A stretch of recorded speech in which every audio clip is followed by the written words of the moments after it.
Le Grand Matin Sud Radio, 7h-9h, Jean-Jacques Bourdin. Comprendre, savoir, apprendre, c'est notre objectif tous les matins, vous le savez, et avec lucidité, bien sûr.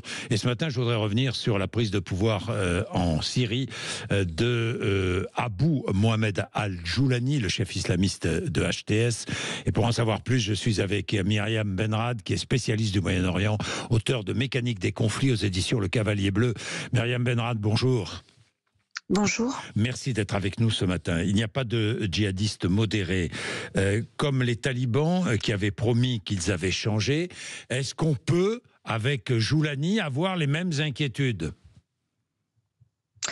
Oui, je pense qu'on peut avoir l'inquiétude que derrière les belles promesses qui ont été faites, en effet, de modération de son discours, de son engagement idéologique, de respect de la diversité syrienne, notamment des minorités, des femmes, qu'on se dirige en réalité, puisque ces hommes sont au pouvoir désormais, vers un régime beaucoup plus dur, sans compter tout de même qu'il y a eu une déformation informationnelle très importante autour de ce qui s'est passé, qu'on a quand même largement gommé dans une partie des médias occidentaux la réalité sur le terrain, qui est beaucoup plus violente et inquiétante qu'il n'y paraît.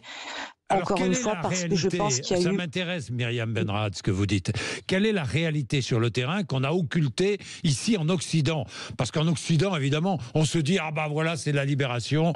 Le tyran Assad, à juste raison, a été est parti chasser du pouvoir, heureusement. Tout le monde se réjouit, évidemment.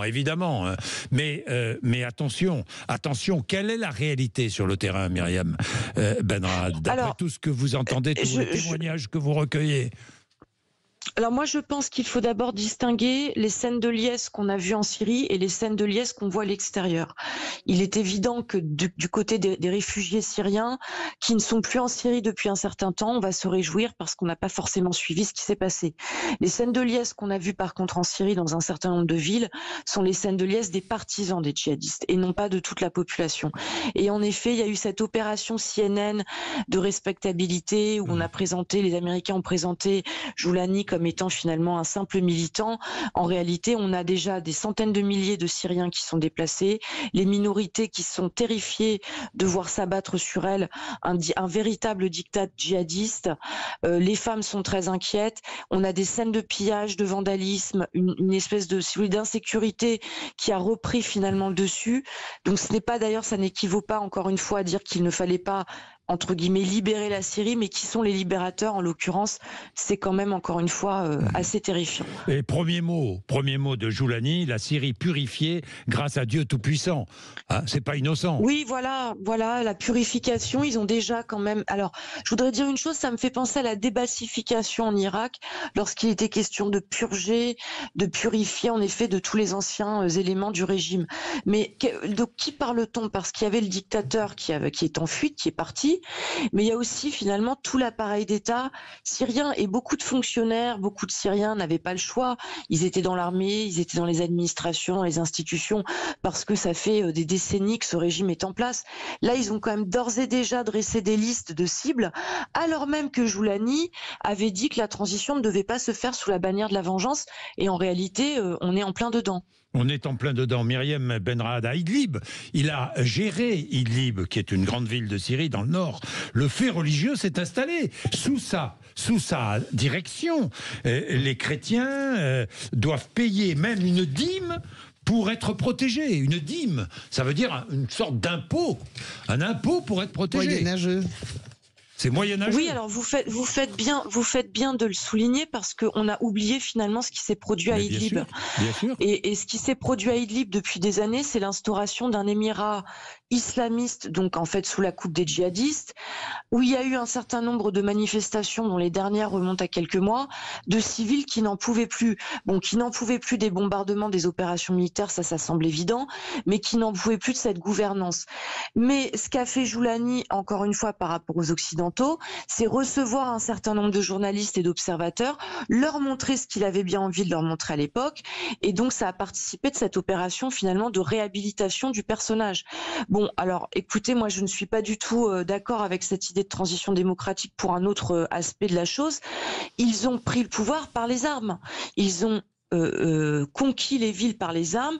Alors, il n'y a pas eu beaucoup de sang de versé parce que l'armée s'est retirée, les civils sont passifs, mais en réalité, ils n'ont pas pris le pouvoir en consultant les Syriens. Donc, je suis très réservée par rapport à ces scènes de liesse qui nous annoncent la grande libération tant espérée de la Syrie. Oui, la Syrie purifiée grâce à Dieu Tout-Puissant, je répète, pourquoi ? Parce que n'oublions pas qu'il est djihadiste. Joulani, c'est un djihadiste. Oui, et puis c'est un dur, si vous voulez, parce que on peut parler d'Ahiyat Tahrir al-Sham, présenter cette organisation comme étant finalement devenue syrienne, comme s'occupant des populations, voulant finalement restaurer. On parle d'un islamisme ça veut pas dire. Oui, mais ça ne veut pas dire grand-chose. Je vais vous dire pourquoi. Parce que déjà, lui est un dur, en l'occurrence. Lui est vraiment un dur, un ancien d'Irak, qui a fait le djihad contre les Américains, qui était très proche d'Al-Qaïda, qui a aussi, je suis désolée de le dire, fréquenté un certain nombre d'activistes, de militants de l'État islamique à l'époque, qui ensuite, en effet, revient en Syrie et puis a essayé de modérer un peu son discours, ses positions, mais ça ne reflète pas d'ailleurs les positions qui sont celles de ses partisans, des hommes autour de lui qu'on voit en effet chanter la victoire. Et puis autre chose, moi j'ai vu quand même les réactions des mouvances djihadistes à l'international à cette prise du pouvoir à Damas. Ils sont en train de dire qu'il faut copier, répliquer le modèle syrien. Donc quand il dit qu'il n'est pas dans une perspective transnationale, cette perspective elle est là tout de même, puisque les djihadistes à l'extérieur de la Syrie sont en train de réagir en disant qu'il faut finalement suivre l'exemple joulanien. Merci beaucoup Myriam Benrad, passionnant. Je rappelle que vous êtes enseignante à Sciences Po, spécialiste du Moyen-Orient, auteur de Mécanique de conflit aux éditions Le Cavalier Bleu, que vous suivez ces mouvements djihadistes à travers le monde. Passionnant. Oui, Al-Joulani, si elle est encore là, notre invitée excellente, je crois même qu'il a beaucoup fréquenté Al-Baghdadi, qui était le patron de Daesh. Il était sous ses ordres un temps. Bien sûr. Puis il s'est détaché de lui. Oui, il a même fait CNN dans le mode de réhabilitation. Myriam Benrad le rappelait, et même Sky News, Myriam. C'est dingue. Oui, alors c'est d'autant plus choquant tout de même que cet homme reste par ailleurs sur la liste des terroristes parmi les plus recherchés au monde. 10 millions de dollars. Donc ça montre aussi quand même à quel point cette politique américaine au Moyen-Orient n'a plus aucune cohérence. Merci Myriam Benrad. François, c'est passionnant. Hein. Passionnant, mais au moins disons les choses. Parce que là, on s'extasie tout à coup. Vous savez, le concept de taliban modéré, c'est le concept d'islamiste modéré. Hein.